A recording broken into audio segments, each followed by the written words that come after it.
जय गुरुदेव, प्रणाम माँ। जय माँ। कैसे हो माँ? एकदम ठीक ठाक। Very excited to be in nature and among monkeys enjoying the juice right near my feet. सारी बानर सेना यहीं पर है जी, ये भी शायद कुछ जिज्ञासा लेकर आए और हैं। भगवती के चरण में बैठे हैं बस ऐसा।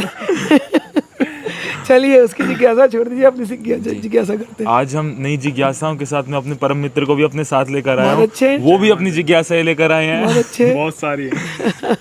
मैं आपको पहले इनसे मिलवाता हूँ। ये शिवम है और ये दिल्ली में रहते हैं और ये बहुत अच्छी मॉडलिंग कर रहे हैं और अभी डिजिटल मार्केटिंग भी कर रहे हैं। अभी जॉब और पढ़ाई दोनों साथ में कर रहे हैं। Very nice, very nice. और अभी ये भी आपके पास कुछ नई अपनी जिज्ञासाएं लेकर आए हैं। ठीक है। अपने विषय में, अपने जीवन के विषय में, अपने आध्यात्मिक जीवन के विषय में, अपने भौतिक जीवन के विषय में आपसे कुछ जानना चाहेंगे। ठीक है। तो इस प्रकार वार्तालाप शुरू करते हैं। तो कुछ प्रश्न आप बताइए कि आप क्या जिज्ञासा लेकर आए हैं। जय माँ, जय गुरु। पहले तो शिव हम अपने बारे में और जरा बता दीजिए सबको, ऑडियंस को। मैं माँ दिल्ली से हूँ और मैं फैशन इंडस्ट्री में मॉडलिंग करता हूँ। और लाइफ में थोड़े उतार चढ़ाव होते हैं ना, तो जो लाइफ के जो डाउन मोमेंट्स होते हैं उसमें हम ढूंढते हैं ऐसा कनेक्शन की, मतलब जो जिससे हमको सब एक वो मिले, प्यार मिले।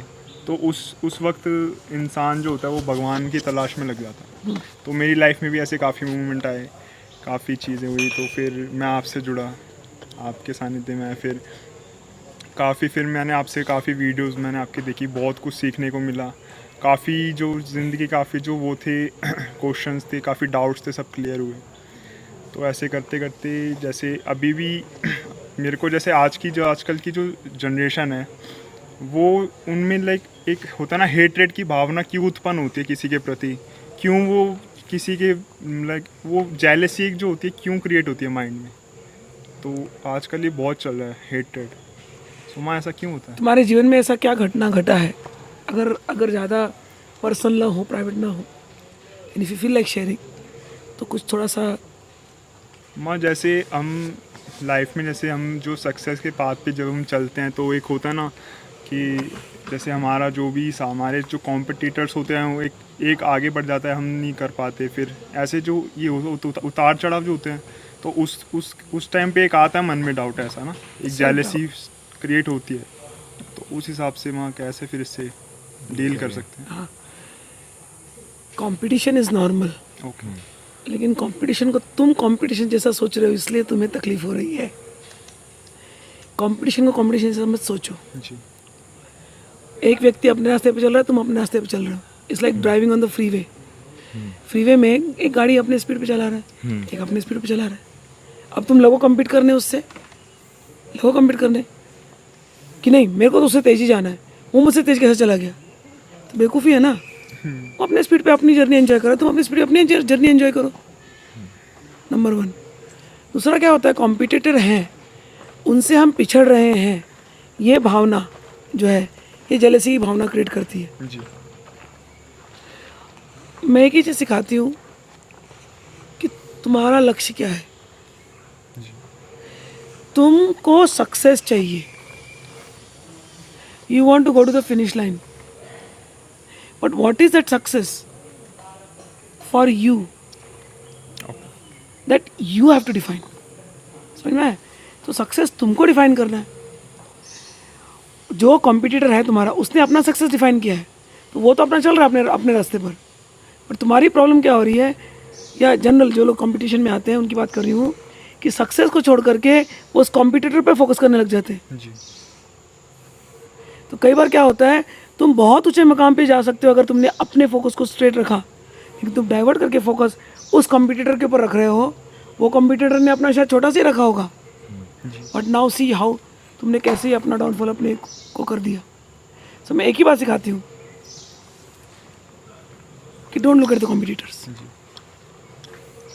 तो छोटे हो सकते हो, बड़े हो सकते हो, तुमको देखना ही नहीं उसको। तुम्हारा लक्ष्य क्या है, सक्सेस। फिर कभी कभी आता है कि हम लोग कॉम्पिटिटिव फीलिंग में एक उसको हम हराएंगे, उसको हम बताएंगे, ठीक है ये फीलिंग अच्छी है, बट मैं एक ही चीज़ सिखाती हूँ, उसको हराना, उसको पता नहीं क्या, उसने शायद अपना छोटा ही रखा हो उसने। तुमको अपने आप को प्रूव करना है, तुमको अपने आप को प्रूव करना है।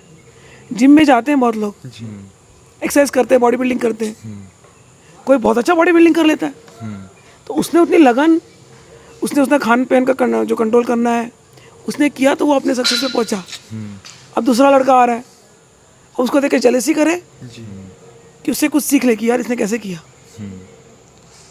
तुम अपने कॉम्पिटिटर के भी उस गुण को निहारने की कोशिश करो कि ऐसा क्या पॉइंट है उसके अंदर जिसकी वजह से वो अचीव कर रहा है जो मैं नहीं कर पा रहा हूँ। क्या मैं उस पॉइंट को ले सकता हूँ? क्या मैं अपने आप को इम्प्रूव कर सकता हूँ? तो देखो तुम्हारा पूरा फोकस बदल जाएगा। जहाँ फोकस ये था इसको हराऊंगा, इसको हराऊंगा, इसको हराऊंगा, अब उसको स्टडी करना सीखो क्या है उसके अंदर। उसने ऐसे किया, चल ठीक है मैं भी इम्प्लीमेंट करके देखता हूँ। तो तुम्हारा लक्ष्य, फोकस, दो ही चीज़ है तुम्हारे पास, दो ही ऑप्शन है तुम्हारे पास, या तो तुम उस कंप्यूटर पे फोकस करो या तो अपने लक्ष्य पे फोकस करो। पूरी एनर्जी यहाँ पर बात मत करो, और अगर डालना है तो खाली उसकी पॉजिटिव पॉइंट निकालो, अपने जीवन को बदल के अपने लक्ष्य तक पहुँचो। और सक्सेस भी अलग अलग है और गोल पोस्ट हमेशा बदलते रहने वाला है। हर उम्र में गोल पोस्ट बदलेगा। सो तुम अपना गोल पोस्ट बनाओ, ये गोल तक मैं पहुंच गया 1 साल, 1.5 साल, 2 साल में। कभी कभी हो सकता है कि बाहरी कुछ ऐसे पैरामीटर्स हो कि नहीं हो पाता सक्सेस, कोई बात नहीं। तुम भगवान से प्रे करो, भगवान का हाथ पकड़ो और अपनी मेहनत करो। गीता में जब हम पढ़ते हैं ना, गीता में भगवान यही सिखाते हैं अर्जुन को। अर्जुन लड़ने गया, युद्ध लड़ने जा रहा है, उसके सामने कौरव की पार्टी फुल्ली सक्सेसफुल है, सारा राजपट उनके पास है, कितना बड़ा फोर्स उनके पास है, और अर्जुन लड़ने जा रहा है ऐसे सक्सेसफुल। अर्जुन का एक कॉम्पिटिटर है, फिर वह अर्जुन एंड में जीतता है। कैसे जीतता है? सबसे बड़ा उसके पास बल था भगवान का बल, सेकंड उसका अपना कर्म। तो ये दोनों साथ चलेगा, आदमी अपने गोल को पहुंच ही जाएगा। बट मैम मेरे मन में क्वेश्चन आया, जैसे अभी आपने बोला कि गोल पर फोकस करना चाहिए, कॉम्पिटिटर पर फोकस नहीं करना चाहिए, बट आजकल के हमारी फैमिलीज़ में अगर हम अपनी सोसाइटी में ही देखें, जैसे बचपन में ही हमारे चीज़ में डाली जाती है कि जैसे सपोज मेरा फ्रेंड ही मेरे साथ है या मेरा नेबर है, मैं उसके साथ स्कूल जाता हूँ, कॉलेज जाऊँ, we are best friends, but अगर एक के भी मार्क्स ज़्यादा आ गए या टॉप कर लिया तो उस दूसरे वाले के पेरेंट्स से कहेंगे देखो ये तुम्हारे साथ ही घूमता था, ये साथ ही रहता था। तो वो बच्चे के बचपन से ही वो बीज डाला जा रहा है कि अब उसकी फ्रेंडशिप में एक टॉक्सिकनेस आ गई, अब उसको एज अ फ्रेंड नहीं देख रहा। जहाँ पर वो लोग कोलैब करके पढ़ रहे थे, साथ में पढ़ रहे थे, अब वो इधर कंपटीशन करेंगे, कंपटीशन करने लग जाएंगे। तो वो बीज बचपन से डला इस चीज़ को लेके कि ये करने का। एक्सटर्नली दे शो कर रहे हैं कि हम फ्रेंड्स हैं, बट इंटरनली कोई जेलसी का फैक्टर पेरेंट्स ने ना सोसाइटी भी डालती है कि अड़ोसी पड़ोसी बोलेंगे तो तुम फ्रेंड्स है, एक के इतने ज़्यादा, एक के इतने कम, या फिर ये ऐसा है तो ऐसा है। तो एक कोई हीन भावना एक दूसरे के प्रति अगर दो लोग हैं तो डाल दी जाती है। चाहे दोस्त ही ना हो, मित्र हो, टीचर्स कहेंगे कि देखो ये इसके साथ रहता है, इसके साथ ऐसा क्यों है। तो वो सोसाइटी भी डाल रही है और बचपन से वो चीज़ डाली जा रही है। अब जब वो यंग एज हुआ, हम ऐसी सोसाइटी से घिरे हुए रहते हैं, हम नहीं कई बार अति भी होती है, कई बार ऐसा होता है कि मिक्स होता है। कुछ लोग हमें एडवाइस करते भी हैं बचपन से कि कोई एक पेरेंट बोलेगा कि नहीं जेलसी करो, दूसरा कई बार अच्छे गाइडर्स भी मिलते हैं, लेकिन ज़्यादातर फैमिलीज़ में, कुछ फैमिलीज़ में वो इतना टॉक्सिक होता है कि बचपन से ही बच्चे के उसके दिमाग में ये डाला जाता है कि तुम आगे बढ़ो, पीछे वाले चाहे तुम्हारा दोस्त है उसको क्रॉस करके जाओ, बट तुम्हें अपना आगे जाना है, उसको चाहे चीट करके जाना पड़े। वो डायरेक्टली नहीं बोलता कोई ऐसे कि चीट करके जाना है, इनडायरेक्टली यही बोला जाता है कि तुम अपना देख, उसको छोड़, तू अपना देख, उसकी छोड़, उसकी रहने दे, वो तो कर लेगा, तेरा क्या होगा, ये चीज़ बोली जाती है। तो बचपन से ही बीज डाला जाता है, और है ना। तो अब 20-25 की उम्र में जब हम थोड़ा सा अध्यात्म से जुड़ते हैं, हम आपके पास आए, गुरु के पास, हमने आपसे जाना कि ऐसा क्यों, तो अब आपने कहा कि अपने लक्ष्य पर फोकस करो, लेकिन जो मन का जो संस्कार बाल्यावस्था से वैसा बन गया है, उस संस्कार को परिवर्तित करने के लिए क्या अभ्यास करना चाहिए कि वो संस्कार बचपन से जो जल गया, जैसे कच्ची मिट्टी अब बिल्कुल पकने को है, क्योंकि वो संस्कार अब कैसे बदला जाए, क्योंकि बहुत कठिन है उसको संस्कार को बदलना बार बार खुद को, क्योंकि इतने वर्ष हो गए, 18, अब मेरी उम्र 21 वर्ष है, तो मैं 21 वर्ष हो गया उस संस्कार को, मेरे मन में 21 वर्ष का वृक्ष अब बीज का वृक्ष बन चुका है। अब मैं उस वृक्ष को काट कर एक दूसरा वृक्ष बनाऊं जो उससे भी अच्छा हो, तो ये कैसे किया जाए और शॉर्ट से शॉर्ट टाइम में अपने संस्कारों को मैं किस प्रकार बदलूं? जो संस्कार तुम्हारे बने, बने कैसे? किसी ने थॉट दिया, जी दिया, 21 साल में तुमको रियलाइजेशन हुआ कि वो थॉट जो दिया गया था वो गलत थॉट है। संस्कार बनने का कारण है थॉट, तो उस थॉट को बदला जा सकता है। उसके लिए क्या करना पड़ेगा? विल पावर आपको दी गई है। इंसान का सबसे बड़ा जो शस्त्र जो दिया गया है वो है उसकी विल पावर, संकल्प शक्ति। तो और अपनी सबकी एक जर्नी है। जिस सोसाइटी ने, जिस दोस्त ने, जिस माता पिता ने तुमको वो दिया, वो उसकी अपनी एक जर्नी है। अध्यात्म की बात तुमने कही कि अध्यात्म में आने के बाद ये रियलाइजेशन होने लगता है, तो पहला चीज़ समझना चाहिए, अध्यात्म मतलब जो अपने आत्मा में स्थित है। मतलब आत्मा ये होती है नोइंग माई सेल्फ, मैं कौन हूँ। आत्मा सब बड़ी बात छोड़ दो, मैं कौन हूँ बस। 21 साल में तुमको ये प्रश्न उठने लगे मन में कि नहीं, वो जो मुझे सोच दी गई थी वो राइट नहीं है, तो मुझे अपनी सोच बदलनी चाहिए। तो तुम अपने रास्ते पे चल पड़े हो, you are on your own driving path. होता ये है, जैसे फॉर एग्जांपल मैं ले रही हूँ, माता पिता, जैसे हम लोग ग्रो अप हो रहे थे तो हमारे माता पिता, बैंकिंग सिस्टम होता, बैंक जो होते थे उनको पैसे जमा करना हो ना बैंक में, सेविंग्स अकाउंट में, तो बैंक केवल 7 से 11 बजे तक खुलता था। आदमी को फिजिकली जाना पड़ेगा 7 से 11, उसकी नौकरी हो कुछ भी हो, उसको नौकरी से ऑफ लेना पड़ेगा, 7 से 11 जाना पड़ेगा बैंक में, अकाउंट अपना बैंकिंग जो करना है, पैसे जमा करना है, पैसे निकलना है, फिर ऑफिस जाएगा। देन वी ग्रू अप, हमारे टाइम पे ATMs आ गए, क्रेडिट कार्ड आ गए। तब हमारे जो ओल्डर जनरेशन है वो हमको वार्न करे जा रहे हैं कि नहीं नहीं ऐसे थोड़ी, क्रेडिट कार्ड थोड़ी देते हैं, ATM पे थोड़ी जाते हैं, अरे तेरा चोरी हो जाएगा, अरे तेरे को ये कर देंगे, अरे तेरे को वो कर देंगे। भाई times have changed and I have grown up, I know, मुझे पता है, मैं तुम्हारा बताया रास्ता भी ठीक था तुम्हारे लिए, तुम्हारे समय में, मेरे लिए मेरा रास्ता सही है। अब और उम्र बढ़ गई है, अब मेरे बच्चे आ गए, अब देखो 2 डिकेड भी बीत गया मेरे बच्चों में, मेरे में मतलब 40 साल का, 2 डिकेड में 20 साल का फर्क है। अब हम लोग घूमने गए थे जापान, तो जापान में सब कुछ ट्रांजिट का जो होता है, एक उनका कार्ड होता है, IOCA का कार्ड ऐसे बोलते हैं, उस कार्ड से तुम खर्चा करते हो, उस कार्ड से तुम टिकट लेते हो, उस कार्ड में सब कुछ होता है, ठीक है, और वो आपके एप्पल पे में होता है, मतलब आपके फ़ोन में हो गया। अब मैं उस जनरेशन की हूँ कि ATM क्रेडिट कार्ड्स में सब चल जाएगा काम। अब मैं अपने बच्चों के साथ गई हूँ, तो वो बच्चे मेरे लिए ये पूरा ट्रांजेक्शन कर रहे हैं, और मैं मन में सोच रही हूँ अगर मेरे बच्चे इतने स्मार्ट नहीं होते तो मैं कैसे सर्वाइव करती जापान में।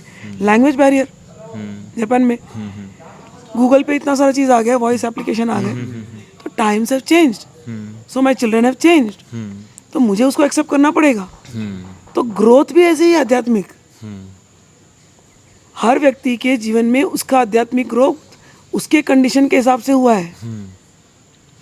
तुम्हारे जीवन के कंडीशन तुम्हारे लिए बनाए गए, तुम इस युग में पैदा हुए, तुम इस काल में पैदा हुए, तुम्हें तुम्हारे ग्रोथ के लिए दिए गए, इसलिए तुम्हारा नॉलेज लेवल हो सकता है तुम्हारे पेरेंट्स से ज़्यादा हो सकता है तुम्हारे दोस्त से ज़्यादा हो, तो तुमको फ्री विल दिया तुमको अप्लाई करने के लिए। तो तुम अपने संस्कारों को कैसे बदलोगे? थॉट से। तुम्हारे लोग जो तुमको रीइंफोर्स करेंगे, नहीं तेरा नहीं सही नहीं है, वो उनका थॉट पैटर्न था, they are happy in that. तुम तुम्हारा थॉट पैटर्न बदलो। संस्कार 4 प्रकार के होते हैं, पत्थर में लिखी हुई लकीर की जैसे, वो कितनी स्ट्रांग होती है, बहुत। उसको मिटा सकते हैं? इजीली नहीं मिटा सकते। मिटता है, लेकिन कभी मिटाना, घिसने कोई लग जाए है, इजीली नहीं मिटेगा, लेकिन उतना ही प्रेशर लगा के उसको बराबर घिस दिया जाए तो वो मिट जाएगा। दूसरा, पानी में बनाए लकीर की, बालू में बनाए लकीर की जैसे, बालू पे लकीर बनाए, कितनी देर रहेगी वो? जब तक जितना हवा का वो हवा पे डिपेंड करता है कि जितनी हवा चलेगी वो मिट जाएगा, हवा हवा पे डिपेंड करता है। और पानी पे बनाया तो उसी क्षण तुरंत क्षण, और हवा में बनाया तो ना के बराबर बना और साथ साथ ही बना मीठा बना मीठा। संस्कार ऐसे ही है। हम्म कुछ संस्कार जो आपके बचपन के हैं, द्वेष वाले, कंपटीशन वाले, हम्म पत्थर पे लकीर लकीर जैसे हैं, हम्म बट तुम लगी गए घिसने को उसको, हम्म अध्यात्म रास्ते पे चलने ही लगे, हम्म मिटी जाना है उसको। हम्म कुछ संस्कार तुम यंग, जब तुम यंग होते तब लेते हो फ्रेंड से, बट वो तो वैसे ही जल्दी मिट जाते हैं। हम्म।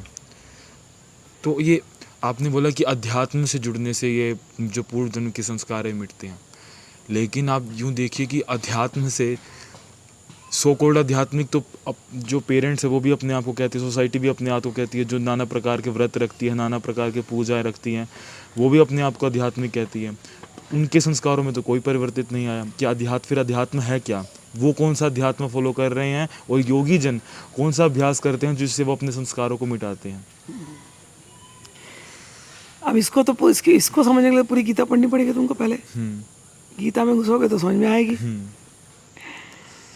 हम पूजा पाठ करते हैं, जो लोग पूजा पाठ करते हैं वो क्यों पूजा पाठ कर रहे हैं वो बहुत इंपॉर्टेंट है। तुम भगवान के सामने जा रहे हो, घंटा पीट रहे हो, खूब मंत्र जाप कर रहे हो और केवल इच्छाएं मांग रहे हो, भगवान सीताराम सीताराम सीताराम सीताराम, मेरी बेटी की नौकरी दे दे, सीताराम सीताराम सीताराम सीताराम, मेरे बॉस का दिमाग घुमा दे, मुझे इंक्रीमेंट मिल जाए, सीताराम सीताराम सीताराम सीताराम। जैसे रामचरितमानस में ये चौपाई करने से विवाह हो जाएगा, ये चौपाई करने से विद्या हो जाएगी, ये चौपाई करने से काम बन जाएगा। अब कहने को दिखने को तो लग रहा है सीताराम सीताराम कर रहे हो, लेकिन सीताराम का पर्पस क्या है? छोटी मोटी चीजें मांगना। तो तुम किस संस्कार को बढ़ा रहे हो? सीताराम तुम्हारा एक ही संस्कार बन रहा है, सीताराम जपने से मेरा ऐसा ऐसा ऐसा ऐसा काम होने वाला है। सो आपके कहने का भाव यह है कि जो निष्कामता है वो अध्यात्म हाँ। है। निष्कामता अध्यात्म है, सकामता अध्यात्म नहीं है। वो तो मांग रहे हो, बिजनेस कर रहे हो। जब व्यक्ति उस लेवल पे पहुंच जाए, ये तो मुझे ऐसे ही मिल जाने वाला है, मुझे चिंता करने की, जो चीज़ जानवर को मिल जाती है वो मेरे को मांगने के लिए क्या जरूरत है? कल हम लोग सब बैठे थे यहाँ पर, एग्जाम्पल दे रही हूँ, एक कुत्ते का बच्चा था, हम लोग सब ध्यान में बैठे थे, वो कुत्ते का बच्चा सडनली उठा 12 बजे 12:30 बजे रात को और मुंह कर रहा है, बहुत देर से सूंघ रहा है। मुझे लगा इतनी देर से इसको सोना चाहिए, 2 बड़े कुत्ते सो रहे थे, वो छोटा पपी घूम रहा है, मैंने कहा लगता है इसको भूख लगी है। फिर मैंने बोला अरे दूध कैसे इंतजाम करो 12:30 रात को, तो तुम लोग दूध ले आए। फिर मैंने कहा बिस्किट दो इसको रूम में से, बिस्किट दिए, वो खाया, वो पिया, सो गया। अब सो गया, उसको थोड़ी ना चिंता है कि मेरे को क्या होने वाला क्या नहीं होने वाला, वो थोड़ी ना बैठ के सीताराम सीताराम कर रहा है। वो पैदा हुआ है, उसको पता है, वो ढूंढने निकला, यूनिवर्सल फोर्सेस देख रही हैं, उनके खाने का इंतजाम कर रही हैं, खाएगा पिएगा सो जाएगा। वो नहीं, वो बिना सीताराम के वो बड़ा सीताराम वाली स्थिति में, मस्तराम आत्माराम आप्तकाम वाली स्थिति में कुत्ता। और हम इंसान, हम राम को खाली जप रहे हैं, लेकिन जैसा हमको होना चाहिए आनंद में, हमको नहीं आ रहा। तो क्या हमें केवल सीताराम जपने चाहिए, इच्छाएं नहीं रखनी चाहिए? इच्छाएं रखो, इच्छाएं तो आने वाली, तुम्हारे दबाने से कुछ दबने वाला नहीं है। ये नेत्र दिए गए देखने के लिए, तो देखोगे तो इच्छाएं आएंगी, लेकिन ऐसा निश्चिंत रहो कि जिसका मैं हूँ, जिस प्रकृति का बच्चा मैं हूँ, अगर वो प्रकृति एक हाथी का पेट भर सकती है, हाथी कितना खाता है, वो प्रकृति यहाँ पर बैठे, अभी बंदर था यहाँ पर बैठा, आकर के जूस पी रहा था, उस बंदर का पेट भर सकती है। वो प्रकृति उस कुत्ते का पेट भर सकती है, वो कुत्ते को कुत्तियाँ मिला सकती है, बंदर को बंदे मिला सकती है। तो प्रकृति हमारे जैसे, हम भी तो उसके बच्चे हैं ना, तो हमारी कौन सी इच्छा ऐसी है जो प्रकृति पूरा नहीं कर सकती है? आत्माराम मस्त काम की स्थिति ऐसी होती है, मैंने चाहा, मैंने इच्छा करी, ये माया तो मेरी आया है, मैं भगवान का बच्चा हूँ, माया खेल खेल रही है, माया ने मेरे को दिखाया ये वस्तु मेरे को चाहिए, माया देगी दे दो मुझे, माँ मेरे को दे दो, माया ला करके दे देगी। चिंता मत मांगने का, भिखारी कैसे नहीं मांगते हम, हक से। और आज का युग भी ऐसा है, कलयुग है, जो इतनी इच्छाएं तो वो आती है मन में, हर चीज को देख के कि ये चाहिए, ये तो कंपल्सरी इच्छाएं आना तो नेचुरल है। नेचुरल है कितना, लेकिन इच्छा करोगे। जी मैं उदाहरण देती हूँ हमेशा, जी जैसे मीठा खाना बहुत पसंद है समझो, हम्म, लड्डू खाना बहुत पसंद है, हम्म, हाय लड्डू दे दो, हाय लड्डू दे दो, हाय लड्डू दे दो। कोई 1 किलो लड्डू लेगा, हाय लड्डू आ गया, आपने खा लिया, हम्म, इच्छा थी, हम्म, कोई इसमें पाप नहीं है। हम्म, फिर वो सामने वाले 2 खा लिया, हम्म, उस दिन बैठ के 3-4 खा लिए, ये लड्डू बहुत पसंद है। हम्म, अब सामने वाले को लगा इसको लड्डू बहुत पसंद है, अगले दिन फिर लड्डू लेके आ गया, हम्म, आपको लगा अरे वाह लड्डू लेके आए, फिर आप 2 दिन गड़प लिए, तीसरे दिन फिर लेके आया लड्डू, हो जाएगा ना। इच्छाओं का यही हाल है, हम्म, कितनी भी इच्छा तुम कर लो, बेस्ट से बेस्ट चीज की इच्छा कर लो, डूब जाओ इच्छाओं के अंदर, कामना पूरी पूर्ति कर लो, रोको मत, एक दिन डूब जाएगा मन। सुंदर मतलब बहुत ढेर सारी पार्टी में चले जाओ, पार्टी की इच्छा है, खूब ढेर सारी औरतों के साथ नाच लो, कितना देखोगे, वही हो गया डूब गया मन, इसको हटा गया, सबको हटा गया। तो माँ एक चीज और, जैसे आपने बताया कि जीवन का जो लक्ष्य है, जीवन का जो लक्ष्य है वो बताया गया है कि मुक्ति है। तो अभी आपने बताया कि इच्छाएं भी करनी चाहिए, इच्छा जो मन में आए वो पूरी कर लो, या फिर जो प्रकृति कर देती है, यूनिवर्सल फोर्सेस हैं। तो कुछ इच्छाएं पूरी नहीं होती, वो मन में उन्हीं का चिंतन बना रहता है। जो इच्छाएं मिल गई वो तो हो गई, लेकिन जो इच्छाएं नहीं मिली उनका चिंतन बना रहता है मन में, और वही इच्छाओं का चिंतन ही हमारी मुक्ति में बाधक बनता है। तो जो इच्छाएं पूर्ण नहीं हो रही हैं, हर किसी की हर इच्छा पूरी नहीं होती, यूनिवर्सल फोर्सेस भी एक उस लिमिट तक ही रहते हैं जो सच में जो नीडेड है, क्योंकि वांट्स तो कभी खत्म नहीं होती। कुछ लोगों की wants out of the boxes होती हैं जो कि इम्प्रैक्टिकल होती हैं। तो जो इच्छाएं जो मुक्ति में बाधक हैं, जो हमें फील हो रही हैं, तो उन इच्छाओं जिनका चिंतन बनता है, उन इच्छाओं को कैसे नष्ट किया जाए, या फिर उन इच्छाओं से आसक्ति कैसे हटाई जाए कि ये मैंने इच्छा करी, यूनिवर्स मुझे नहीं नहीं मिल रहा है। एक टाइम होता है हर चीज का, उस टाइम के बाद अगर वो मिल भी गई तो उसमें कोई रस नहीं है, तो अब नहीं मिल रही, लेकिन उसका चिंतन बन रहा है, उस चिंतन से कैसे हटा जाए। चिंतन आने वाला है। हम्म, मैंने एक ही चीज सिखाई है, एकदम हक से, हम्म, कि मैं प्रकृति का पुत्र हूँ, हम्म, मेरी ये इच्छा है, हम्म, ये इच्छा पूरी होनी चाहिए। हम्म, भगवान ने इच्छा करने से मना नहीं किया है, हम्म, भगवान ने इच्छा में आसक्ति होने से मना किया है, हम्म, क्योंकि जैसी तुम्हारी आसक्ति होगी ना, तो तुम्हारे को सुख और दुख होने लगेंगे, दुख होने लगेंगे। हम्म, इच्छा व्यक्त करो, हम्म, पूरी हुई तो तो ग्रेट ठीक, है, नहीं हुई नहीं पूरी हुई भविष्य में कहीं पूरी हो जाएगी। भविष्य में पूरी होगी। तो इस प्रकार अगर मैं ये सोचूंगा कि अभी इच्छा मेरी नहीं पूरी हुई, मैं भविष्य में सोचूं कि भविष्य में मिलेगी मुझे, लेकिन फिर चिंतन मैंने अभी रोका नहीं ना, मुझे आगे चिंतन बना जा रहा है। कितने दिन चिंतन करोगे? कुछ इच्छाओं का चिंतन हाँ, वर्षों वर्षों तक वर्षों वर्षों तक, जब तो वो पूरी हो ही जाएगी। चिराग की काफी इच्छाएं लगता है ये। सबकी होती है, सबकी होती जो है। तुम्हारी वर्षों कुछ वर्षों तक की इच्छाएं इच्छा है ना। अब मैं तो कुछ सिंपल से वही बता रही हूँ ना, कि छोटी थी मैं जब 6th ग्रेड में, जापान जाना मुझे 6th ग्रेड से जाना था। अच्छा तो मैं 6th ग्रेड में बोलती थी बच्चों को, अरे मैं एक दिन जापान जाऊंगी, जापान जाऊंगी। और वो इच्छा मेरी जापान की एट द एज 50 पूरी हो रही है। अब मेरे बच्चे हैं, उनकी इच्छाएं जो भी है वो घूम रहे देश विदेश, उनकी बचपन से पूरी हो रही है, उनको कोई बड़ी चीज नहीं लगती है। तो उन्होंने पिछले जन्म में ऐसी कोई इच्छा कर ली होगी, उनकी जन्म में ऐसी बचपन से पूरी हो रही। मेरी इच्छा मेटेरियलाइज होने में 50 साल लग गए, मतलब। बट जब वो इच्छा पूरी हुई, आई वॉज वेरी सेटिस्फाइड कि मेरे को उसमें कोई आसक्ति नहीं है, ये सब कुछ एकदम बचपना लगा। मिला कितना बचपना था। इसलिए एक छोटे बच्चे ना मम्मी के साथ मेले में गए या बाजार में गए, मम्मी वो बलून चाहिए, मम्मी वो बलून, मेरे को बलून चाहिए ना, बलून चाहिए ना। अरे पिछली बार तो दिया था, फिर से चाहिए ना, फिर से चाहिए ना, नहीं दिया तूने मेरे को, ले बाबा एक बलून ले ले। अब हर बार तुम जाओगे, मेरे को और एक बलून चाहिए, मुझे ऐसा बलून चाहिए, वैसा बलून चाहिए, फिर कभी कभी मम्मी नहीं देगी। अब तुम 30-40 के हो जाओगे या 20 के अभी हो गए, तो उस बात को याद करके रोगे क्या? ख्याल भी नहीं रहेगा, ख्याल भी नहीं रहेगा। सच ए यूजलेस डिजायर, ऐसे ही है। Most of our desires are such useless desires. Mother universe fulfills it, hmm, और फिर कुछ कुछ नहीं फुलफिल करती है। हम्म, जैसे ही तुम आध्यात्मिक हो जाओगे ना, तुम्हारा स्पिरिचुअल ग्रोथ हो जाएगा ना, तुमको लगेगा व्हाट यूजलेस डिजायर। हम्म, तो बिल्कुल ओपोजिट जैसी डिजायर थी। थोड़ा आध्यात्मिक ग्रोथ होने के बाद सब डिजायर इतना भरोसा हो जाता है, जो भी डिजायर जहाँ भी करेंगे पूरी होने वाली है, आज नहीं तो कल, और जो नहीं हुई यूजलेस थी। जो नहीं हुई वो यूजलेस थी, लेकिन जो गीता में जैसे भगवान ने बताया, अभ्यास योग युक्तेन, अभ्यास करते रहोगे तो वो चीज हाथ में आ जाएगी। तो अब जो मेरा इतने वर्षों से इच्छाओं का जो अभ्यास बन गया है, आएगी ना, पूरी तब हो गया। तुम्हारा दो अभ्यास बना है, गीता के अभ्यास के, गीता को उदाहरण ले रहे हो ना, तो भगवान तुमको ना बराबर अभ्यास अभ्यास देंगे, बराबर प्रैक्टिकल सिचुएशन में ले जाएंगे। अभ्यास जो क्या होता है, ऐसे सिचुएशन क्रिएट करो उसमें तुम कैसे एक्ट कर रहे हो, तुम्हारी इच्छा है भगवान को मालूम है,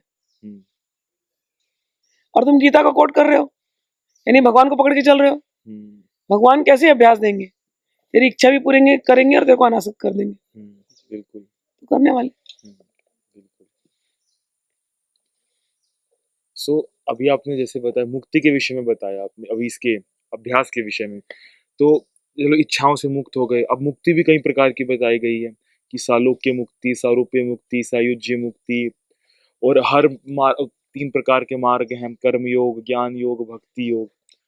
लेकिन अगर हम थोड़ा सा उपनिषदों को देखें तो उपनिषदों में कहा गया कि एको सत्यम द्वितीयो नास्ति, एको ब्रह्म द्वितीयो नास्ति, ब्रह्म एक है, सत्य भी एक है। तो ये मुक्ति इतनी प्रकार की क्या है, ये सालोक्य, सारूप्य, सायुज्य, सामीप्य, और ये अद्वैत अद्वैत, तो फिर ये जब ब्रह्म एक है, सत्य एक है, तो ये मुक्तियां इतनी प्रकार की कैसे हो सकती हैं?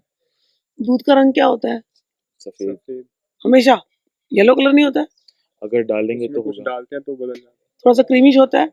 हर गाय का दूध एकदम सफेद रहता है? हाँ नहीं, गाय का तो हल्का सा क्रीमी Greenish होता है, थोड़ा और होता है shade। भैंस का वाइट होता है ज्यादा। एक ही दूध है ना, हम्म, दूध का कलर सफेद होना चाहिए। गाय भी वही खा रही है जो भैंस खा रहा है। नहीं, लेकिन गाय गाय है ना, एक गाय दूध एक ही देगी ना। अगर एक गाय है वो दूध येलोइश देगी, मे बी उसका तबियत जो भी है उसकी वजह 10 दूध ले, 10 गाय रहेंगी तो 10 दूध का कलर, 10 गाय का दूध का कलर में हल्का सा वेरिएशन होता है कि नहीं होता है? 10 गाय, लेकिन सत्य तो एक है ना। दूध एक ही है ना, why is the colour variation in that? क्योंकि वो अलग अलग गायों से आ रहा है। दूध अलग अलग गायों से अलग अलग शेड लेकर के आ रहा है, सत्य तो एक ही है, वो दूध है, दूध है ना। तो at the end दूध, चाहे कलर भी। है वो मुक्ति ही, लेकिन मैं वही जानना चाह रहा हूँ कि तो इसमें इस मुक्तियों में भेद क्या है। वही तो बोल रही हूँ, जैसे दूध में हल्का हल्का सा भेद है फॉर सम रीजन, और दूध की मिठाई है जब बनाते हो, एक ही दूध की मिठाई से गुलाब जामुन बना देते हो, वो उसका रंग अलग रहता है। रसगुल्ला बना देते हो अलग रहता है, खोया बना देते हो अलग रहता है। चालू हुआ था सफेद से, सबके रंग अलग क्यों हो गए? वेरिएशंस हो गए उसमें, एक ही चीज। क्यों? कुछ तो मिश्रण हुआ ना। मिश्रण हुआ, लेकिन सत्य तो मिश्रित रहित है ना, वो तो हर चीज से परे है ना। हाँ, लेट अस गो देयर। तो दूध का सत्य क्या है? दूध दूध है। एक्चुअल दूध क्या होता है फिर? मिल्क पाउडर, उसको ड्राई कर दिया, उसका वाटर निकाल दिया, फिर जो बचा वही दूध है ना, उस लेवल तक। लेकिन वो जो एक्चुअल सत्य है वो अपना रूप रंग बदल रहा है। सत्य अपना रूप रंग बदल रहा है। अगर सत्य अपना रूप रंग बदलेगा तो सत्य वो था जिसने जर्नी करी होती है, जो अध्यात्म की जर्नी करता है वो रूप रंग में नहीं फंसा होता है, रूप रंग के परे चला जाता है। समझ लो इस बात को। तो जब तक रूप रंग के परे नहीं गए हो तब तक तो तुम फंसे हो इसी में ही। ब्रह्म का भी रियलाइजेशन हुआ नहीं, लेकिन हम ब्रह्म की बातें कर रहे हैं। क्योंकि हम कैसे ब्रह्म की बातें कर रहे हैं? जो रूप रंग हमको दिखाई दे रहा है हम उससे ब्रह्म को समझने की कोशिश कर रहे हैं। समझ में आया ना? लेकिन जब सत्य का अनुभव होता है तो सत्य परम सत्य होता है, उसका वो अनुभव किया जा सकता है, उसको शब्दों में डिस्क्राइब नहीं कर पाते। समझ लो इस बात को। उस सत्य को डिस्क्राइब नहीं कर सकते, नहीं कर क्योंकि वो सकते। भ्रम है। जो कहीं मतलब कि जैसे अष्टावक्र गीता आदि में भी हाँ, बताया गया हाँ, कि ना वो अग्नि है, ना आकाश है, ना वायु है, ना पृथ्वी है, ना जल है, वो कुछ भी नहीं है, वो यस, कुछ भी नहीं है। यस, ना वो चिंतन में आ सकता है, ना यस। वाणी के वाणी से परे है चलो, ना। तो भगवान गीता में जो भगवान ने मुक्ति बताई और जो अष्टावक्र ने जो मुक्ति बताई, क्या वे भिन्न है? सत्य क्या, उसमें भेद क्या है? तो अष्टावक्र कौन सी मुक्ति के बारे में बात कर रहे हैं और भगवान किस मुक्ति के बारे में बात कर रहे हैं? थोड़ा अष्टावक्र गीता पढ़ ही लेते हैं ना इसी बहाने। जी बिल्कुल। तुम आए गए अष्टावक्र पे तो जी मुक्ति की बात कर रहे हो, बड़ी बड़ी बातें जी। कर रहे हो। मुक्ति, सब पहले तो एक चीज समझ लो, मुक्ति क्या है। हम्म शंकराचार्य ने बहुत सरल डेफिनेशन दिया है हम्म कि अपने विचारों से मुक्ति ही मुक्ति होता है। हम्म बंधन का अपोजिट मुक्ति है। हम्म तो बंधे किससे हो? अपने इच्छाओं से, विचारों से। इच्छा कहाँ से है? आपके विचार। विचारों से। तो विचार पे यदि अगर किसी ने काबू पा लिया हम्म तो वो मुक्ति के रास्ते वो चल पड़ा। हम्म तो उसको कई बार क्या बोलते हैं कि तुम्हारे थॉट्स तुमको बांधे रखे हुए हैं, हम्म तो तुम थॉटलेस स्टेज में पहुंच जाओ। हम्म जिस समय तुम थॉटलेस स्टेज में पहुंच गए, हम्म तुम्हारा मुक्ति उस समय तुमने अनुभव किया, हम्म तुम्हारे विचारों से मुक्ति। यानी कि अच्छे, हाँ सॉरी। जो थॉटलेस जो एक वो होता है, जो स्टेज वो कैसे होता है, नथिंगनेस का जो स्टेज होता है, वहां तक कैसे पहुंचे आजकल के युग में जो है? उसमें सब कुछ ड्रीम लाइक है, ऐसा सोचना पड़ता है, अच्छा। ऐसा सोचना पड़ता है। और सबको नेति नेति, मतलब this is not truth, this is not true, this is not true, this is not true करके उसको निकालना पड़ता है। तो वो ज्ञानियों का मार्ग होता है, समझ में आया ना। अष्टावक्र गीता जो है ना, वो ज्ञानियों का मार्ग है। थोड़े बहुत श्लोक पढ़ती हूँ और वहां से हम लोग शुरू करते हैं हाँ जी। अष्टावक्र जी को याद करके। जी अष्टावक्र गीता जो है ये प्राचीन काल से मुमुक्षु, जो लिबरेशन के जो चाहने वाले होते हैं, वो लोग इसको फॉलो करते थे। और जनक जी को उन्होंने ये दिया था। जी तो जनक पूछ रहे हैं, कथम ज्ञानम अवाप्नोति, कथम मुक्तिर्भविष्यति, वैराग्यम च कथम प्राप्तम, एतद् ब्रूहि मम प्रभो। जनक जी बोले कि ज्ञान कैसे मिले हमको, क्योंकि ज्ञान आवश्यक थे मुक्ति के लिए। तो ज्ञान कैसे मिले और कैसे मुक्ति होती है ज्ञान से, और वैराग्य कैसे होता है, कृपा करके आप मुझे बताइए। अष्टावक्र उवाच, अष्टावक्र कहते हैं, मुक्तिमिच्छसि चेतात विषयान विषवत्येव त्यज क्षमार्ज। बहुत सुंदर बातें बता रहे, क्षमा आर्जव दया तोष सत्यम पीयूषवत भज। अष्टावक्र जी कहते हैं, मुक्ति की इच्छा है, मुक्ति में इच्छा से चेतात विषयान विशत त्यज। कह रहे कि जो तेरे चेतना में जो विषय है, विषय यानी सब्जेक्ट्स, उसको तो विष के जैसे त्याग दे। विषय से विष पैदा हो रहा है। कोई चीज मांग रहे, ये चीज चाहिए, ये चीज चाहिए, ये चीज चाहिए, मिल नहीं रहा है, गुस्सा हो रहा है, गुस्सा हो रहा है, गुस्सा हो रहा है, गुस्सा हो रहा है, क्रोध आ रहा है, क्रोध आ रहा है, क्रोध आ रहा है। कितना टॉक्सिन्स, कितना स्ट्रेस आ जाता है हमारे अंदर।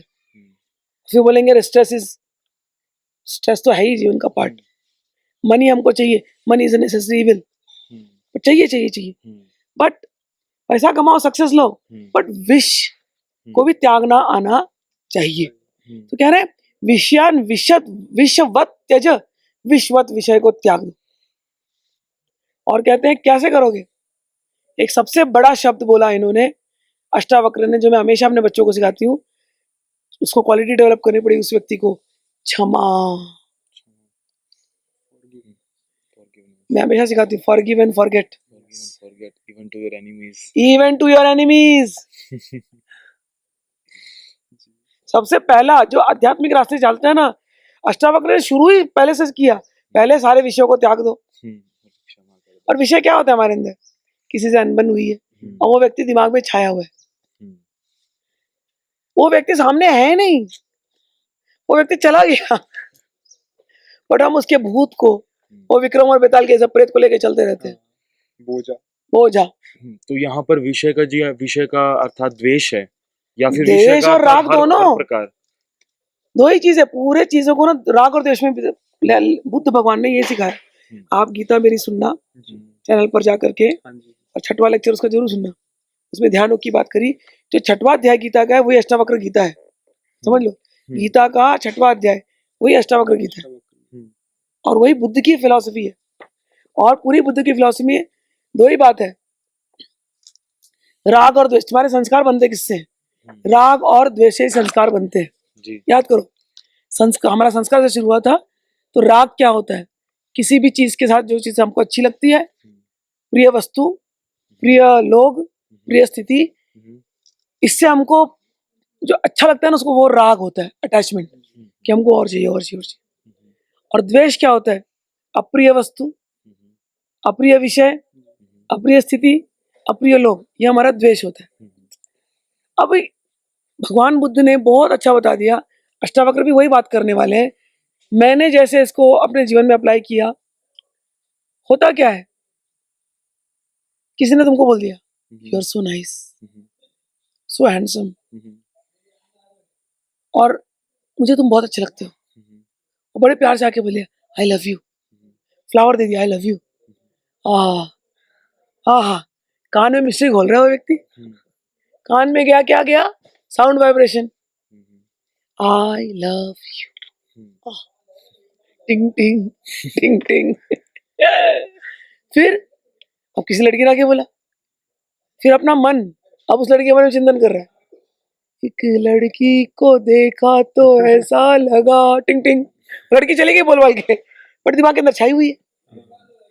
तो साउंड वाइब्रेशन गया, साउंड वाइब्रेशन ने, आंखों ने देखा, उन दोनों ने मिक्स होकर के एक पिक्चर बनाई अंदर।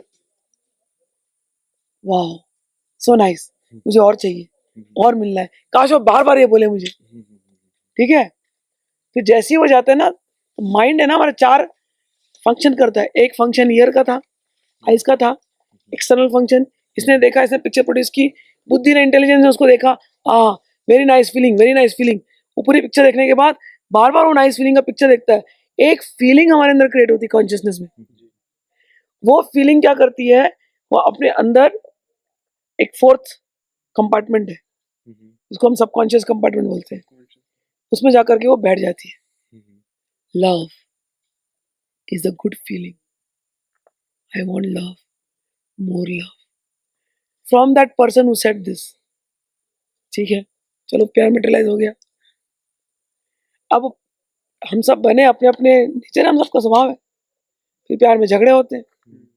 अब झगड़े बढ़ जाएंगे, फिर झगड़े होगा, फिर झगड़े में 2-4 ऐसे वैसे बात बोल देंगे, तो ऐसे ही है, खा फंस गए तेरे चक्कर में, तो यूजलेस है, अंधी थी मैं, तो यूजलेस आदमी है। उसको देख वो कितना सक्सेसफुल है, वो भी मेरे पीछे पड़ा था, मैं उसके पीछे भी जा सकती थी, बोल दिया ऐसी बात। मेरे बाहर लड़कों की लाइन लगी थी, मेरे पीछे लड़कों की लाइन लगी थी, पॉलिटिशियन के लड़के का रिश्ता आया, बिजनेसमैन था, मेरी मती खराब थी, यहाँ बन गई। बस वो आई लव यू गया पता नहीं किधर, गेहूं के खेत में, बस गेहूं के खेत में। अब खाली यही याद आ रहा है, फिर तुम्हारे को सब निकलेगा, तो जाना उधर, ठीक है मैं जा रही हूँ, चली गई। अब द्वेष, उसने मुझे ऐसा बोला, उसने मुझे ऐसा बोला, माइंड ने फिर पिक्चर देखा, वो थी ऐसी, मैंने भी क्या किया, नागिन से प्यार कर लिया। अब उसका feeling, dirty feeling, bad feeling, toxic, फिर सबकॉन्शियस में गया वो, द्वेष बन करके कंटिन्यूअस खाली राग और द्वेष, राग और द्वेष, राग और द्वेष बना रहे। पर बना किससे रहे हैं? अपने माइंड के अंदर, अपने माइंड के अंदर अपनी पिक्चर अपने आप बना रहे। बेवकूफ इंसान, उधर ही तो अटैक मार दो। आई लव यू बोला, thank you, I hate you, no worries, तूने जैसा चश्मा पहना तुझे मैं वैसे ही दिखाई देने वाला हूँ। मेरे पिताजी सिखाते थे ये चीज कि किसी ने लाल रंग का चश्मा डाला तू उसको लाल दिखाई देगी, किसी ने हरा डाला तो हरी दिखाई देगी, किसी ने काला डाला तो काली दिखाई देगी, और किसी ने क्लियर डाला तो क्लियर दिखाई देगी। किसी ने प्यार दिया, बहुत अच्छा लगा मुझे, थैंक यू सो मच। तुम द्वेष करके जा रहे हो, मोर थैंक यू, कि मेरी जो आसक्ति थी तुमने तोड़ दिया, मेरे मन के पिक्चर को अब मैं छिन भिन करूंगा। तो साधक व्यक्ति, आध्यात्मिक व्यक्ति बैठता है, ध्यान करता है, एनालाइज करता है कि किसको मैं सही समझ रहा था, साउंड वाइब्रेशन से प्यार कर रहा हूं मैं, आई हेट यू भी साउंड वाइब्रेशन है, आई लव यू भी साउंड वाइब्रेशन है, तू लायक है तू नालायक भी साउंड वाइब्रेशन है। तो इससे क्या प्यार, इससे क्या हेट? वो अंदर में जो व्यक्ति है जिसको साथ आप झगड़े कर रहे हो, जिसके साथ आप प्यार कर रहे हो, वो भी एक इमेज है। तो किससे प्यार किससे हेट? फिर ये जो फीलिंग गई वो इन इमेजेस ने, साउंड वाइब्रेशन ने भेजा, उससे मैंने अपने सबकॉन्शियस को खराब किया या अच्छा किया। आप थिएटर में जाते हो पिक्चर देखने को, जब थिएटर से बाहर निकलते हो क्या वो सबको लेकर निकलते हो? छोड़ देते हो ना उधर ही पिक्चर, खत्म, तुमको पता है वो पिक्चर है। ऐसे ही every situation of life is a picture. तुम यहाँ पर एक रोल प्ले करने को आए हो, उस रोल में अच्छे सीन होंगे, बैड सीन होंगे, play the role very well, अपने आप को एक्टर बनाओ। शेक्सपियर ने जैसा बोला, समझ में आया? सेम बात ये बोल रहे हैं। और उसमें क्या करना पड़ेगा? अपने आप को हीलिंग करनी पड़ेगी, सेल्फ हीलिंग। पहले तो नंबर 1 क्षमा करना पड़ेगा। जिस व्यक्ति ने प्यार किया उसने धोखा दिया, क्षमा है तेरे को, और मैं भी तुझसे क्षमा मांगता हूँ। अगर मेरे वाणी से, मेरे कर्म से किसी कहीं ना कहीं मैंने तुमको दुख पहुंचाया झगड़ों में, मुझे क्षमा कर दो, और तुझे भी मैं क्षमा करता हूँ। और क्षमा ऐसा भूल जाना, जिसको हमने प्यार किया, जितने भी देर प्यार किया, उसके साथ जीवन में हमेशा अच्छा हो। Forgive and forget even your greatest enemy, number 1। उसके बाद क्या क्या? एक सेकंड में एक चीज बोलो, बोलूंगा कि आपने बोला forgive and forget even to your enemy, तो इस चीज में एक पतली सी एक रेखा होती है कि मैंने अपने उसको वो तो कर दिया, क्षमा कर दिया, किंतु उसको, उसके अपराधों को, उसको वो कैसे करा जाए। अब मुझे ये नहीं है कि मुझे उसको अपराधों से रियलाइजेशन करवाना है, इट्स अबाउट दैट कि वो गलत कर रहा है। जिस प्रकार दुर्योधन गलत कर रहा था, उसने चरम तक पहुंच गया। अब उसको उसके भगवान ने कहा कि वो भी, अर्जुन भी कहता था कि इसको उसके दंड भगवान देंगे, मैं क्यों लड़ूं, मैं क्यों अपने हाथ वो गंदे करूं, भगवान बैठा है, वो दंड देगा इसे, मैं क्यों इसे दंडित करूं, इसे जो कर्म होगा इसको नरक की यातनाएं मिलेंगी, मैं क्यों इसे मारूं, मैं क्यों इसके चक्कर में अपने बाप दादा को मारूं। इस प्रकार का प्रश्न उसने किया कि क्यों मारूं मैं। तो यदि वो भी अगर फॉरगिव कर देता, फॉरगिव एंड फॉरगेट, तो वो दंड कैसे मिलेगा जो अपराधी है। तो क्या मैं, अगर किसी ने मेरे प्रति अपराध किया, या फिर किसी ने मेरे किसी अपने के प्रति, मेरे परिवार के प्रति, मेरे किसी प्रियजन के प्रति अपराध कर रहा है, निरंतर करते जा रहा है, तो क्षमा, उसे क्षमा करने के बावजूद उसे उसका उचित दंड, ताकि उसकी उद्दंडता वहीं रुके। क्योंकि यदि ये किसी उद्दंडी की उद्दंडता नहीं रोकी गई, तो फिर उसकी उद्दंडता टेक अ स्टैंड, बढ़ती चली जाती है। भगवान ने गीता में वही सिखाया। तो टेक अ स्टैंड, तो उसके अब हृदय में उसके प्रति क्षमा भाव रखते हुए उसकी उद्दंडता को दंड किस प्रकार दिया जाए। और माँ, जैसे होता है, जैसे कोई व्यक्ति सही होते हुए भी उसके साथ ही गलत हो रहा है, और फिर भी उसको लाइक फॉरगिव वो कैसे करे। और जैसे आपने बताया कि फॉरगिव एंड फॉरगेट, तो इसमें एक और टर्म है जो काफ़ी वायरल होती है कि फॉरगिव बट नेवर फॉरगेट, ऐसा भी मैंने सुना है काफ़ी। तो वो फिर कैसा है? दोनों बताते हैं, फॉरगिव एंड नेवर फॉरगेट वाली बात रिवेंज नहीं की है। एक फीलिंग आती है। वो हमारे अंदर क्या अहंकार हमको बोलता है फॉरगिव एंड नेवर फॉरगेट। अगर वो never forget it, if it can heal you, तुमने आज जिसको बोल रहे हैं ना forgive and never forget, is it going to heal you, is it going to make you feel better? Not that much. So whom are you hurting? Do you love yourself? Of course. Then will you hurt yourself? So what is the best option? I got the answer. वही, जिस प्रकार मुख में विष लेकर चलने वाली सर्प की त्वचा भी उसका त्याग जिस कर देती प्रकार मुख में विष लेकर के चलने वाले सर्प की है, त्वचा भी उसको त्याग देती है। इस प्रकार हृदय में द्वेष हम रखेंगे तो हमारा ही हृदय जलेगा। भगवान बुद्ध भी यही बोलते हैं, किसी की तरफ अगर आपको गुस्सा होकर के आप बोले मैं इसके ऊपर आग का गोला फेंकूंगा, हाथ किसका जलने वाला है? पहले हाथ मेरा, उसका जले ना जले, पहले हाथ मेरा ही जलेगा। उस पर क्या पता लगे। बेवकूफी है ये लोग जो करते हैं। अपना अहंकार बोलता है forgive but never forget. Yes, you can not, उस एक्सपीरियंस से तुम क्या सीखे वो बहुत इंपॉर्टेंट है। उद्दंडता देने वाले भगवान ने एक ही चीज सिखाई अर्जुन को। अर्जुन की फैमिली बहुत ज्यादा सताई गई थी। हम्म, अर्जुन की फैमिली प्रिंसिपल्स पर ही चली हमेशा, हम्म, और हर जगह जैसे स्टैंड लेना चाहिए था वो मजबूर थे, स्टैंड नहीं ले पा रहे थे, हम्म, सिचुएशन उनके अगेंस्ट ही रहा हमेशा। हम्म, बट यूनिवर्स देखता है ना, सामने ला देता है। जी, तो जब सामने आया तो भगवान ने उसको बोला अब तुझे स्टैंड लेना है, तू लड़। So at which moment we should feel कि अब हमें अपने लिए स्टैंड जब लेना सामने है। आ जाएगा व्यक्ति, करना ही पड़ेगा। बट वो हृदय में ऐसा, वो कैसे इसको प्रैक्टिकली वो करें कि मैं हृदय में तो इसको क्षमा रख रहा हूँ, हृदय में मैं इसके प्रति द्वेष नहीं रख रहा हूँ, लेकिन इसकी उद्दंडता का उचित दंड देना भी यस, इसे वो है। लड़ाई करनी है उसके साथ। और भगवान ने गीता में बहुत सरल शब्दों में समझाया कि तू लड़, तस्मा सर्वेषु कालेषु माम अनुस्मर युद्ध च, कि तुझे लड़ाई करनी पड़ेगी। कैसे कर? मेरा स्मरण करके। ये मत सोच कि मैं लड़ रहा हूँ। भगवान मैं आपको याद करके, हो सकता है सही है, हो सकता है गलत है, सामने ये व्यक्ति मेरे साथ ऐसा बिहेवियर कर रहा है, तो इसकी उद्दंडता को रोकने के लिए मैं ऐसा बिहेवियर कर रहा हूँ, ऐसे करो। और भगवान फिर बाद में सिखाते हैं, तूने जो कुछ भी किया ना मुझे समर्पित कर। जो व्यक्ति भगवान का हाथ पकड़ के चल रहा है, भगवान को विटनेस बना करके चल रहा है, तो तुम्हारा फिर जो जो भी होना है ना वो भगवान देखने वाले। समझ में आया ना? जी। भगवान गीता में भगवान स्वयं प्रकट है भगवान, लेकिन शस्त्र नहीं उठा रहे। शस्त्र तो तेरे को उठाना पड़ेगा, तेरे लिए स्टैंड तुझे लेना पड़ेगा, अच्छा बुरा जो भी तुझे लेना पड़ेगा। समझ में आया ना? तो करना तो पड़ेगा काम।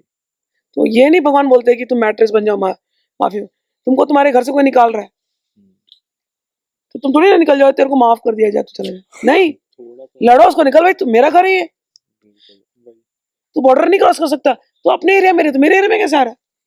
तुम्हारे घर की बहन बेटियों के ऊपर आकर के कोई हाथ लगाए, नहीं भाई ले जा, मैं तेरे को माफ कर दिया,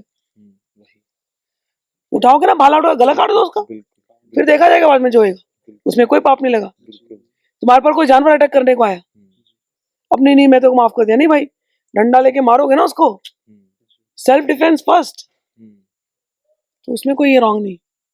एक डॉक्टर है, वो इलाज करते करते किसी का कुछ कर दिया और व्यक्ति मर गया, तो प्रकृति देख रही उसका इंटेंशन, और एक चोर आया और उसे तुमसे चोरी करने में तुम्हारे अंदर चाकू भोंक दिया और तुमको मार दिया, तो दोनों का दंड क्या सेम होगा? वही।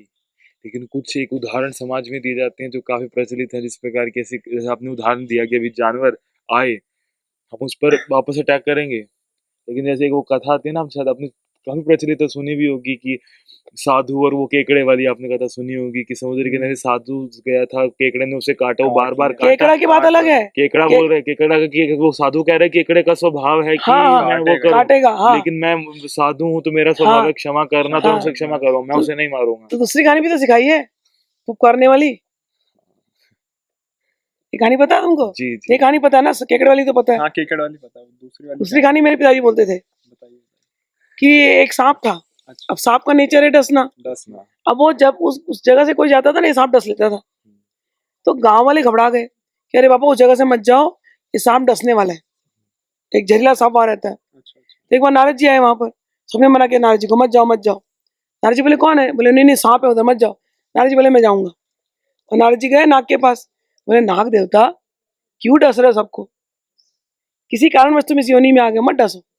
तो बेचारा बोला अच्छा आज के बाद मैं नहीं डसूंगा, राम राम करो, वो सीताराम करने लगा। वो अपने बिल में बैठा है, नाग सीताराम सीताराम कर रहा है। अब गांव वालों को ना चुल है छेड़ने की, कहाँ गया साहब, कहाँ गया साहब, अब लकड़ी लेके सो कोच रहे उंगली कर, है ना। तो एक महीना बाद नारद जी फिर आए, बोले सांप किधर है? बोले वो तो बिल से बाहर निकला नहीं। नारद जी गए तो बेचारा सांप को बुलाए, ने बाहर आओ, ये सांप आया, रिंग तो ये क्या हो गया तुमको? बोला आप ही ने तो बोला था फॉरगिव एंड फॉरगेट। मैंने वो बोला था, मैंने ये बात सही बोला कि तू किसी को डसना मत, लेकिन तू फुफकार तो सकता था,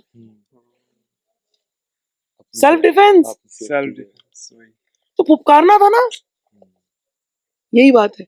सो आपको बैलेंस करना पड़ेगा, कौन सा जानवर कैसा है समझना पड़ेगा। हर इंसान एक जानवर है, समझ लो तुम किस जानवर से डील कर रहे हो,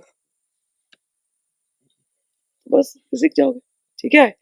अब अष्टावक्र जी को सुन ले थोड़ा सा। जी जी पहला चीज क्षमा सिखाया, जी फिर आर्जव, आर्जव यानी सरलता, जी सरल हो जाओ एकदम लाइफ में। जी फिर सिखाया दया, जी प्राणी मात्र पर दया। जी फिर सिखाया संतोष, जी ऑलवेज बीइंग कंटेंट। और फिर सिखाया सत्यम पीयूष वत भज, कि सत्य का अमृत के समान सेवन करो। आध्यात्मिक व्यक्ति के अंदर ये सारे गुण आएंगे, क्षमा, सरलता, दया, संतोष और सत्य के आचरण करते रहना। जिस प्रकार कृष्ण भगवान ने देवी संपत्ति का बताया था, यस ये देवी संपत्ति यस यस यस। फिर न पृथ्वी न जलम नाग्नि वायुर्द्योन न भवान ऐसाम साक्षिणम आत्मानम चिद रूपम विद्धि मुक्तये। फिर कहते हैं कि तुम न पृथ्वी हो, तुम न जल हो, न अग्नि हो, न वायु हो, न आकाश हो। मुक्ति के लिए तुम अपने आप को इन सब का बस चित्तवत रूप साक्षी समझो।